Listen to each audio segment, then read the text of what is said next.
สบายดีบรรดาท่านที่เคารพนับถือและหักแพงทั้งหลายมื้อนี้พ่อใหญ่แก๊สสิมาอ่านประมวลกฎหมายแพ่งปี 2018 มาตรา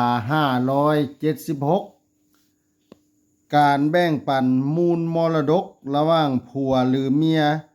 ที่ยังมีชีวิตอยู่และลูก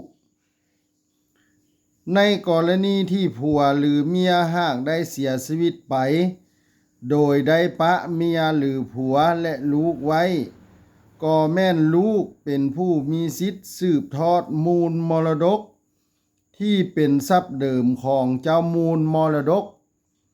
3/4และอีก1/4แม่นเมียหรือผัวที่ยังมีชีวิตอยู่เป็นผู้ได้รับส่วนสินสมสร้างนั้นให้แบ่งครึ่งคือครึ่งหนึ่งให้เมียหรือผัวที่ยังมีชีวิตอยู่และอีกครึ่งหนึ่งให้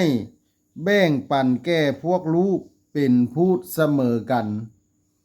ถ้าทึกใจให้กดไลค์กดแชร์กดติดตามพ่อใหญ่แก๊สหน่อยเด้อ